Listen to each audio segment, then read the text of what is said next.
Modern Horizons gifted us with one of the most powerful slivers in existence, the First Sliver. For one of every color, a legendary creature with a 7/7 body that has Cascade and gives sliver spells we cast Cascade. This is an upgrade to MTG Burgeoning's EDH Commander deck, featuring our general, our commander, the First Sliver.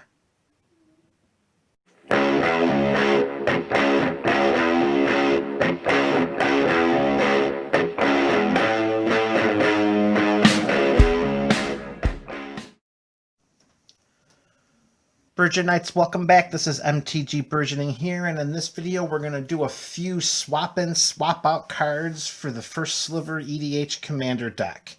You can click on some of the links below to bring up some play testing, the original deck tech, in addition to some of the other upgrades we've made since this Commander deck debuted on the channel.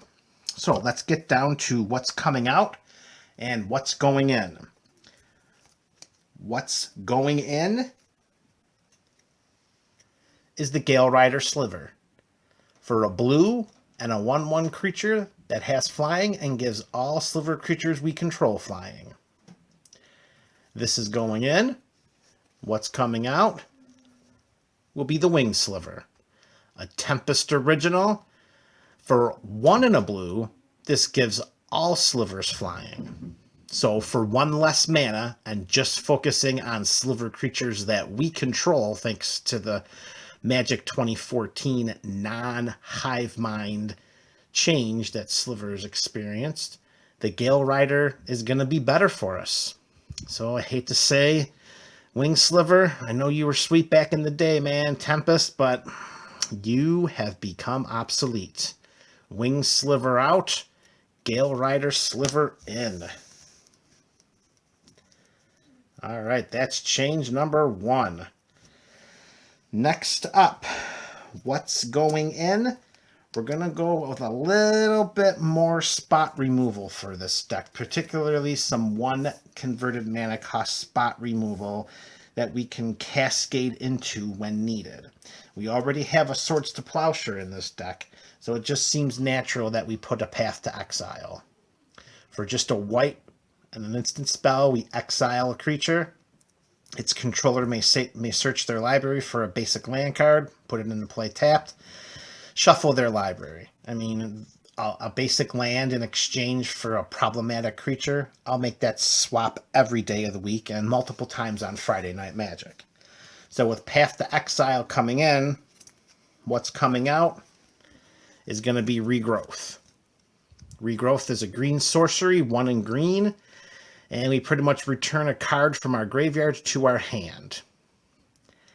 We're going to have to see how well this works. Now, we do have the Dragscape Sliver in here, and we do have some mass recursion in the deck.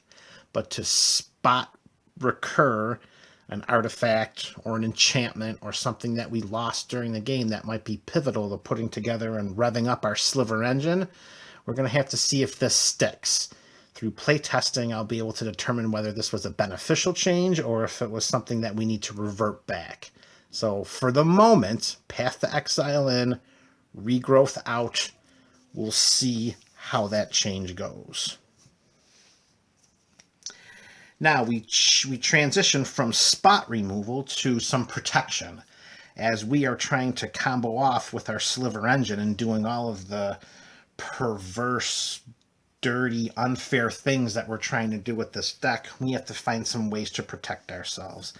And one of the most cost-efficient, best spells that we can do to make sure that we ensure that no one can interfere with our plan is Heroic Intervention. This instance from Ether Revolt for 1 in a green, permanents we control gain hexproof and indestructible until the end of turn. So Heroic Intervention is in, which, let's be honest, if needed, we could luckily cascade into this to give us some instant protection. Okay? So, Heroic Intervention is in. What comes out is going to pain me a little bit. And why that is because this is one of my favorite cards in all of Magic history. It was the first rare of the first pack of Magic cards I ever opened when I first got into the game, way back in the days of Tempest. And that's Mirri's Guile. For a green, this enchantment lets us look at the top 3 cards of our library at the beginning of our upkeep. Well, during our upkeep back in the day, but that's further been errated. And then we can put them back in any order. This was fantastic in setting up the First Sliver Cascading. It really, in the early game, this is one of the best cards to get. In the mid to late game, it's clunky in our hands. It slows down our engine if we're trying to cascade off, and we cascade into this as opposed to one of our 1 converted mana cost tutors that we're trying to find the last piece or pieces to our Sliver engine. So although it pains me near to the level of Sorin when he had to end Avacyn forever, we're going to try with Mirri's Guile out and Heroic Intervention in. So we're swapping out the enchantment for the instant. We're looking for protection, and that's why Heroic Intervention is in and Mirri's Guile is out. And please don't think that that was an easy choice for me, because like I said, Mirri's Guile is one of my all-time favorite cards. We'll find a deck for you, Mirri's Guile. We will find a deck for you. On the theme of continued protection for our First Sliver Commander deck, we turned to another instant. This one, a converted mana cost of 3, 2 and a white, and you know what it is already, Teferi's Protection. For 2 and a white, until our next turn, our life total can't change. We have protection from everything, and all permanents we control phase out. Now, let's be honest here for a moment. More than a couple years ago, since this is a Commander 27 original card, prior to that, this card would not really fit into what we're looking to do in our deck, as we have the Sliver Queen and a couple of engines involving her and infinite token production, cascading into a Teferi's Protection, which would have made all of our creatures phase out prior to 2017, we would have lost every one of those tokens.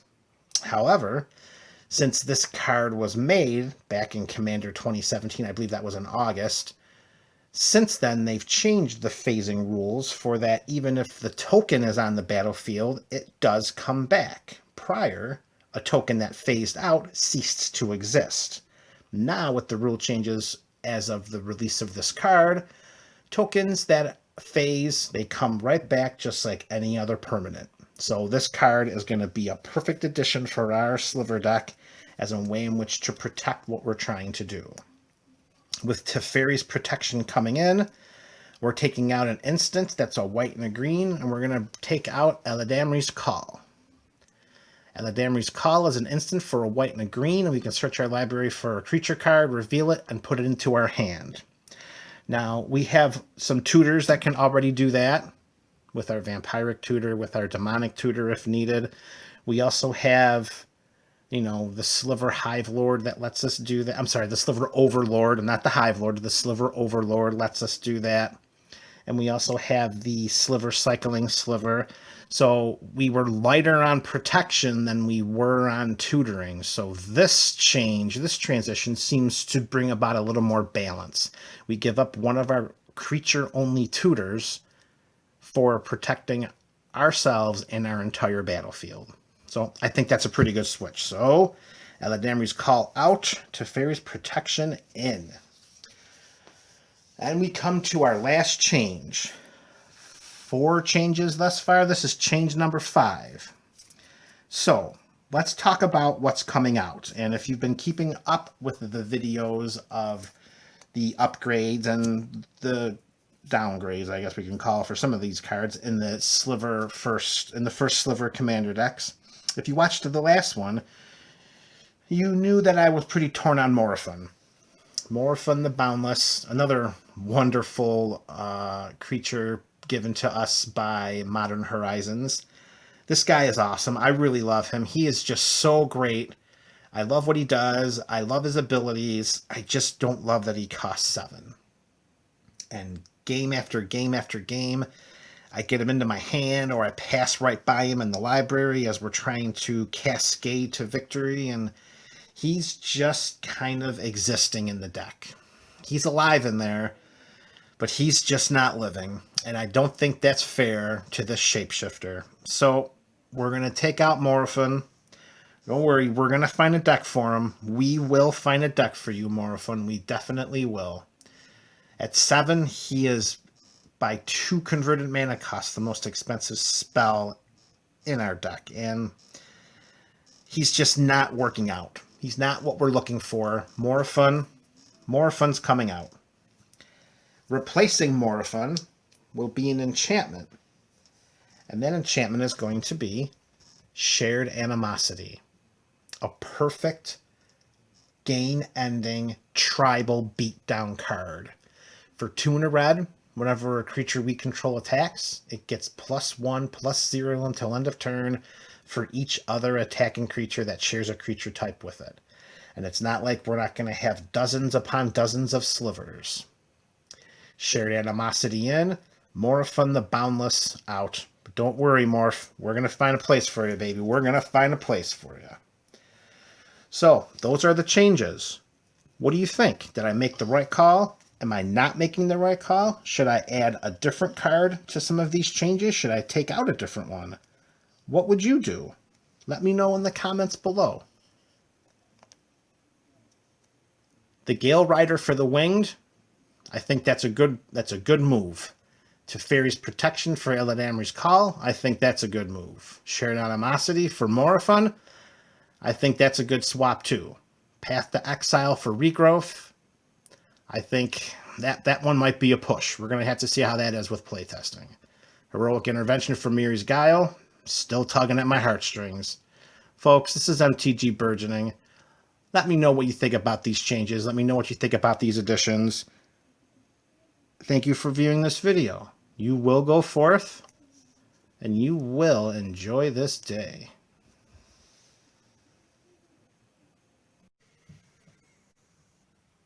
What is an MTG Burgeoning Pack War? An MTG Burgeoning Pack War is a monthly YouTube series during which combatants are randomly assigned booster packs from the same Magic the Gathering set. It will never be Dragon's Maze. The combatant who opens the most valuable rare, mythic rare, or foil will receive every rare, mythic rare, and foil opened during that video. Example, if 12 combatants pack war, then one of these 12 individuals will receive every rare, mythic rare, and foil opened during the event, based on who opened the most valuable card. If 36 combatants pack war, then one individual will receive every rare, mythic rare, and foil opened during that video. How can I participate? Go to patreon.com below and join the Pack Wars tier for $5 per month. There are only 36 slots available. Each month beginning in July 2020, ex-contenders will prepare for war, X being the number of eligible patrons. Each patron who joins will be eligible for the following month's Pack War, and each following month thereafter if still a patron. As the number of patrons increases, so do the potential rewards. Prepare for battle. All card prices are as stated by TCG Player Mid at the time of opening. In the unlikely event of a tie, each deadlocked combatant will receive a bonus booster pack to help break the tie. The combatant who opens the most valuable rare, mythic rare, or foil from these bonus booster packs will break the tie and be awarded all rares, mythic rares, and foils opened during the video.